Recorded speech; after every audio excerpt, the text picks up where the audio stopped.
All right, cool. So, yeah, just want to give you guys an overview of the course. This info, for more detailed information, it's in the course handbook, like the course manual that I sent out yesterday. So do take a look at that. It's just kind of just there so you guys can see expectations and kind of, know what's going on. You just try to like lay everything out clearly. But in terms of like what we're going through, this is the first 12 weeks of the course. Okay, so I think of the course in 2 semesters essentially, or 2 modules, right? And the first module is like back-end engineering. All right, and like really like the stuff at the beginning is essential. Like, this is really where we turn you into an engineer. All right, and once you have that engineering skill set, then I feel like you really have the skills to pick up knowledge. Everything else really just builds off of that. So the first thing that we'll cover is just Python fundamentals. We're gonna, if you did obviously you all did the intro to programming, intro to Python course, but that was pretty like whirlwind tour of Python, 10 lessons. Here we're gonna just be going pretty slowly, cover, each data type in depth, then review it, cover APIs, cover functions, right? And move through the ins and outs of just working with data in Python. Then we'll move on to SQL fundamentals. So we'll just start from the beginning with databases, simple queries, aggregates, relational queries, and we'll cover what all that means. And then from there, it's really like object-oriented design. This is, to me, coming from an engineering background, this is just an essential skill set. It not only corresponds to how you write Python, but then also those same concepts filter into how you start to think about SQL as well, and we'll see why that is.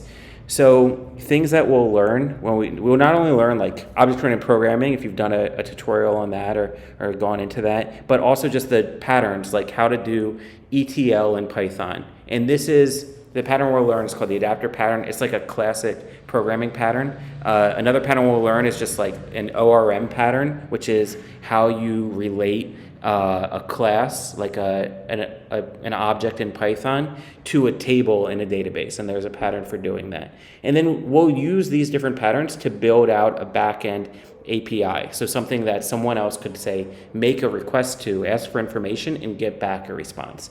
So really, by building a back-end API, this is like building a back-end website, all right?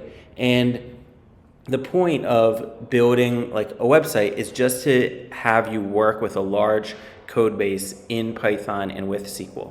All right, so the code that we'll build up to is hundreds of lines long, right, that you'll be writing over time.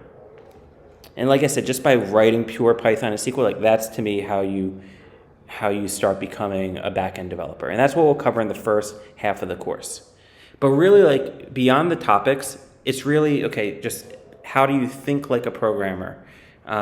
Meaning, breaking problems into steps. A lot of the skill set is just moving slowly, being curious, kind of if you would imagine what a programmer looks like and what it looks like for a programmer to work. It's like a slowly working person just being curious and working through problems. By design like a programmer, this is what I kind of talked about on this last slide of, okay, like what goes where, if you think about just organizing your writing, like organizing an essay, right? And what paragraph goes where, that same kind of idea applies to programming, right? And it's a lot of reevaluation and re-editing in writing code.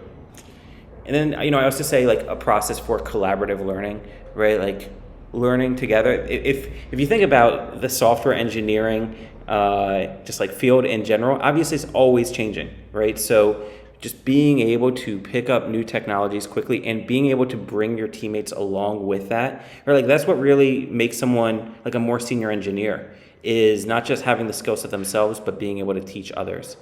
And that's something you want to start cultivating now, being able to learn from others, being able to teach others, being able to communicate to others. I guarantee you that's just an essential skill set and something we'll explicitly work on.